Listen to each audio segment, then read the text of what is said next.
बनाकर इनको आईएसएस में डिलीवर की जाती हैं। हैरत की बात यह है कि सिर्फ 1 केजी खाने को आईएसएस तक पहुंचाने की कॉस्ट तकरीबन $10,000 यानी 7,60,000 रुपए आती है। ये खाने कोई शेफ्स तैयार नहीं करते, बल्कि इस काम को नासा फूड साइंटिस्ट अंजाम देते हैं। नासा फूड साइंटिस्ट का चैलेंज ये होता है कि इनको एस्ट्रोनॉट्स के लिए ऐसा खाना तैयार करना होता है जिसका वजन भी कम हो, जिसको 7 महीनों तक स्टोर करने के लिए फ्रिज की जरूरत भी ना पड़े और इन खानों में जरूरत के सारे न्यूट्रिशंस भी मौजूद हों।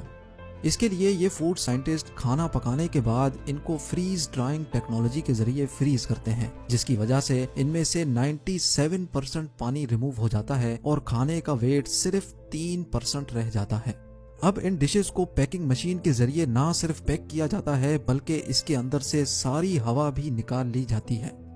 सारा खाना एक पार्सल में अच्छी तरह पैक करके नासा के सप्लाई मॉड्यूल सिग्नस में रख कर रवाना किया जाता है। मुसलसल 48 आवर्स के सफर के बाद सिग्नस ये खाना लेकर आईएसएस पहुंच जाता है।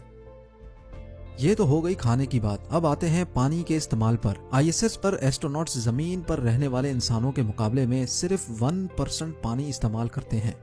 जी हाँ, आईएसएस में high tech water recycling system मौजूद है, जो आईएसएस में मौजूद वेस्ट वाटर को भी फिल्टर करके पीने के काबिल बना देता है। आपको ये बात जानकर हैरानी होगी कि जो पानी एस्ट्रोनॉट्स आईएसएस में पीते हैं वो होता तो बिल्कुल साफ है, लेकिन असल में वो पानी आईएसएस में मौजूद ह्यूमन वेस्ट को रिसाइकल करके वापस साफ किया जाता है। यहाँ तक कि इनको जो पसीना भी निकलता है वो भी वाटर रिसाइकलिंग सिस्टम खुद ही सक करके उसको फिल्टर करके वापस इस्तेमाल के काबिल बना देता है।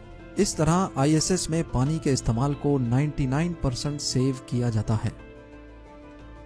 स्पेस में एस्ट्रोनॉट्स सांस लेने के लिए आर्टिफिशियल ऑक्सीजन का इस्तेमाल तो करते हैं, लेकिन ये ऑक्सीजन स्पेस में डिलीवर कैसे किया जाता है? आखिरकार ऑक्सीजन का भी वजन होता है। हर इंसान एक दिन में 840 ग्राम का ऑक्सीजन इस्तेमाल करता है, यानी स्पेस में 6 एस्ट्रोनॉट्स 6 महीनों में 1000 केजी का ऑक्सीजन इस्तेमाल करते हैं। ये 1000 केजी ऑक्सीजन इनको जमीन से नहीं भेजा जाता, बल्कि आईएसएस में ऑक्सीजन बनाने का भी एक सिस्टम मौजूद है। जी हाँ, नासा के मुताबिक